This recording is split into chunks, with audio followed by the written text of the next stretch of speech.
Hi there, this is Joanna from JC Lady Alternative Education channel, and today we've got the sixth video about the language, the grammar, road grammar, but I'm talking about the Polish grammar, and the topic is the sign has got the meaning.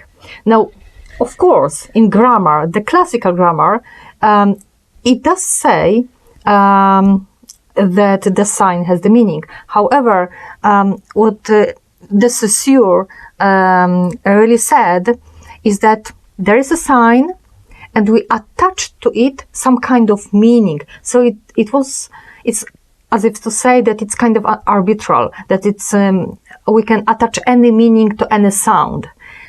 But that is not really so. That is not really so. In fact, there is a connection. There is the alignment between the philosophy of nature, the nature itself, just like you've got in Fibonacci forms, or just like you've got in sacred geometry, right? The shapes have meaning, and you've got philosophy of nature, the same which is in Vedas, and then you've got the sign, symbols, and sounds. Then you've got words, and then you've got expression or texts. All right. So there is it's all aligned, and it's connected. So there is no arbitral decisions. In fact. At least not in the ancient languages and not in ancient grammar. Of course, after that, people had tendency to change a lot. But look, when we look about symbols that are primal, that are really root symbols, when we look at myths, when we look at tales, they actually work very well. They work perfectly on our subconscious. Subconscious is like the energy level, while conscious level it would be the matter, or really the manifestation. So anything that goes to our subconscious directly works on us. It influences us, and the myths do just that, because the myths are based in ancient symbols and signs and tales and symbols, right? Okay, now scriptures, because today we are going to talk about signs. What do I mean? We are going to talk about alphabets and letters, but what I want to say is that everything comes from one ancient source, and I once did a study. Unfortunately, I did the video in Polish. I will put the link, however, if you don't speak Polish, you will not understand, but I will show you. I based my studies of alphabets on this table, and I just want to tell you that it is connected. When you take alphabets such as Vinca, Glagolitic, Slavic runas, Cyrillic, Aramaic, Etruscan, Greek, Latin, Phoenician, and so on, it's similar, it's connected. I will show you a little. I will try at least. Right?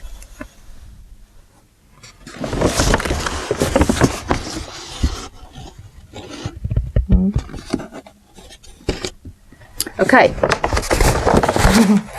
No time for that now. Now look, now I want to show you some symbols, signs, letters that are in fact connected.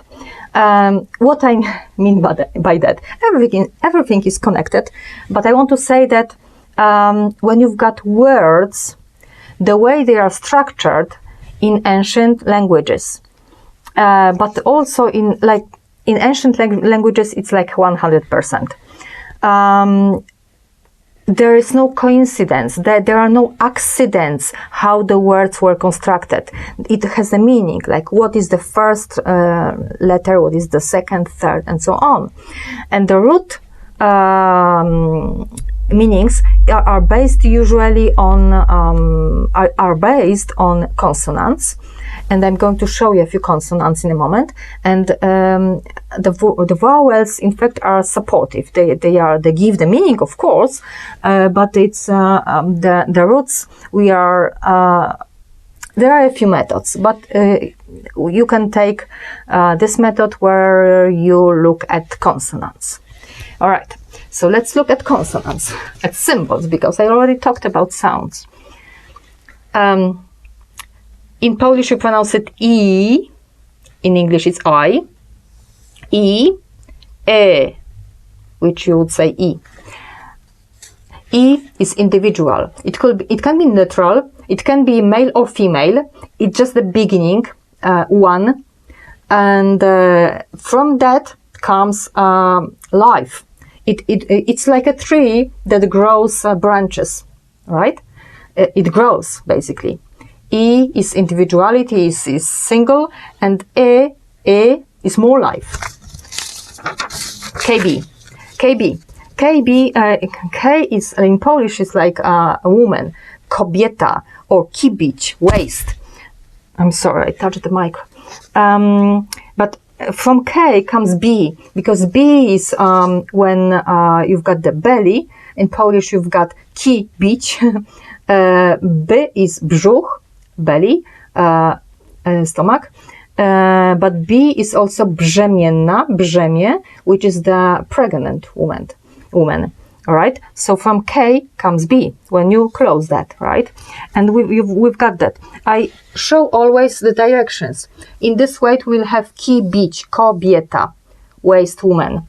But when you go from B to K, you will have the inverse order. What does it mean? It's when we take off something, like in Polish there's a word bekać. It's like when you've eaten a lot and then you take out your gases, right? So this is when you take something out of your belly and it becomes open. That's BK, bekać. But it's also byk, horse, ox, not ox, bull, right? Because it's big, but it can punch you, right? It can punch you and make a hole in you, right? BK. So there is it's meaningful, and order makes sense. Look, they are inversed, right? M, V, your W, right? M, V. For example, mowa. Now, my is the female energy. It goes down, it protects, it covers, but also goes down in the sense of mother who gives birth to children. I will show you something. In ancient statues, you had that. That's the mother who gives birth, but also maybe in a sexual act as well. Right? Is it visible? Yeah, that's M, in fact, and that's the knees of the woman. And here you've got V. What does it mean? But my also means in Polish mieć, have, protect, have, and not give. Okay, the woman protects and doesn't give, or she gives to down. So she protects. But V is inverse. It's male energy. It goes up to the sky. Men are connected with the sky. Women with earth. The energy from there. The energy for men from up. And that's it. When you've got mowa, mówić is speaking. W. Mieć, wyjąć. Have, give, take out. Inverse, for example, is like wymienić, meaning elicit some words. So it's like when you've got the whole sentence and you just say, what are the parts of it? So you've got the whole and you take in parts. So it would be wy, my. But in Polish there is a word also wymię, which is this part, I don't even know in English, this part that the cow has when you want to take out the milk, it's called wymię. And it's because you have to pull it to have milk. W, take out, mieć, have. All right. Clear. It can be more complicated. M, ty. M, ty. Mama, tata. Mom, dad. All right. It's also meat. Meat, because you've got something, but you protect it. Meat is covered, protected. It doesn't say directly what it is. But in the other direction, we've got, for example, in Polish, tama. We've got tame. Tama. Tama is the barrier on the water, on the river, right? It's you give the barrier to have water. For example, to, yeah, you know what it is. The dam, right? By the way, dam comes from tama, I guess, because never mind. Another day I will tell you about voiceless and voiced and not voiced. Now, this is mom and dad, and this is the house. This is T, male energy that protects, give the roof for the family, mom and family. Mom gives, in fact, the board, the walls. She under her skirt, she has all children, like before. And this is mom. Now, here are her legs. And this is dad. Dad's, what does he do? This is the sexual act as well that enters mom. All right, they are connected. They are connected. Ny. Look, this is m, like mieć, have, and this is ny, like nothing. Nicość, nic, nie. Negation. When you take one, which is one, individuality, ego, loneliness, single. When you take one from here, one single, you become nothing. That's when you die. This is you have. You've got life, you have. Now here, you've got nothing. You die or you just give something away and you have nothing. Okay? That's it. That's the cycle. M, ny. In Polish, you've got words minąć, meaning pass. The time passes. Minąć, mynąć. From mieć, from have to not have. Minie. But also mina, the mine. The mine, you say? Yeah, they, like, you know, after the war, you have those in the ground. When you step on it, it's minąć. You're gone. But here, okay, in English, for example, here you've got name, but this is a little difficult to explain why ny, but usually probably because first you are kind of nobody, no individuality. When you get your name, you become individual. So you have m, you are somebody. You get the name. Z. Similar, right? Female energy, male energy. Because female is curves, right? Male is and it's also silence, voiced, or loud, or something loud, or yeah. Here you've got also, it's when you start, for example, you go hunting or the war starts. Here you start preparation and some check out how what's going on with the other party, right? So this is the snake in the grass, and here.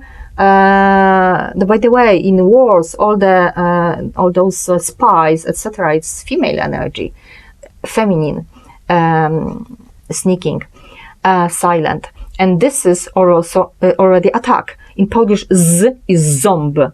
It's when you attack, you start, you kill, right? Yeah.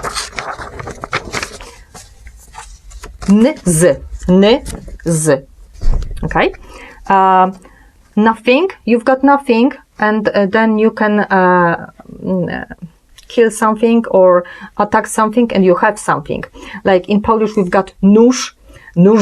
It's avec z, avec z is similar to ż. It's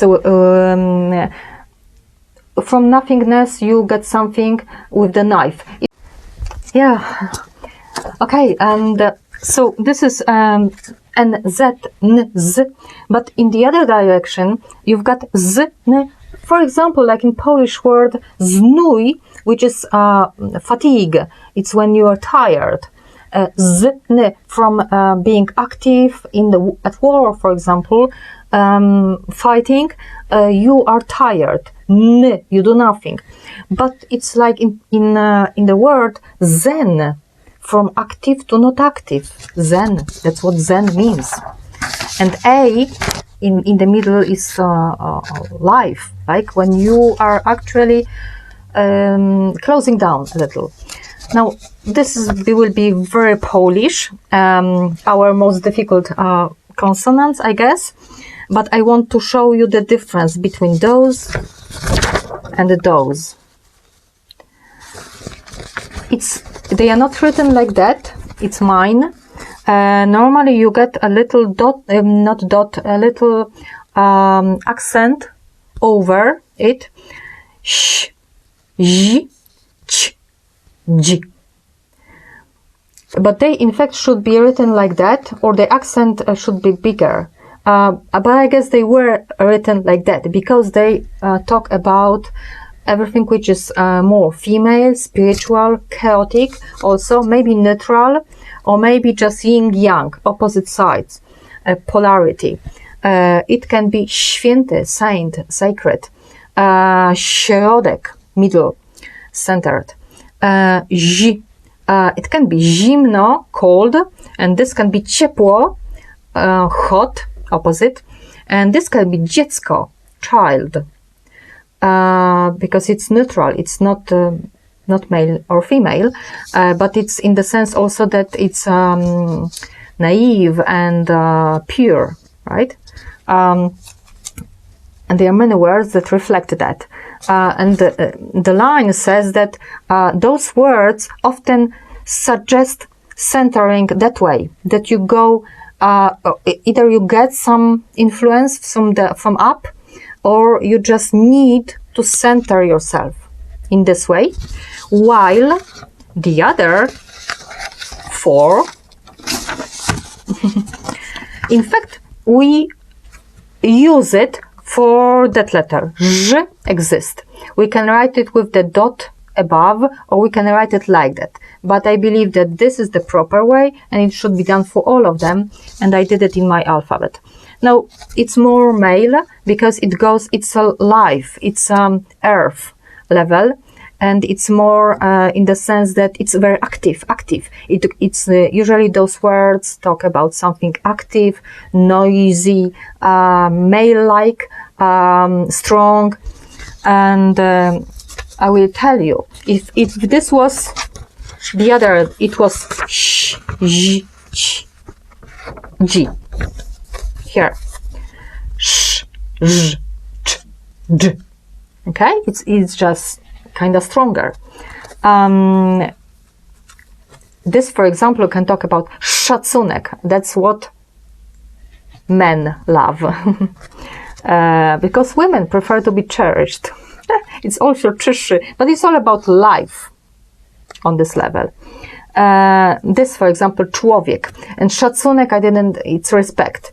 Czy, it's człowiek, it's man, a person, human.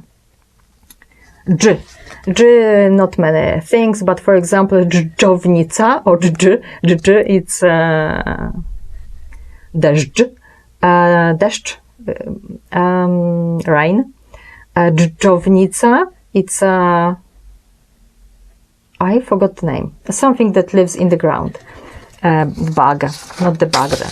Okay, that's it. And that's enough. I just want to say at the end that small letters and big letters. The big letters, until in the antiquity, they didn't use small letters. I guess it was in Carolingian time. What's his name? Karl, the king, French. He decided to have small letters, scripts, and they invented weird stuff. It's because like A, for example, doesn't look like A, and the connection is lost. Or D doesn't look like D, small d. So I wouldn't advise for you to teach children that at the beginning, because those letters, it's connected to subconscious and they learn easily, especially if you explain.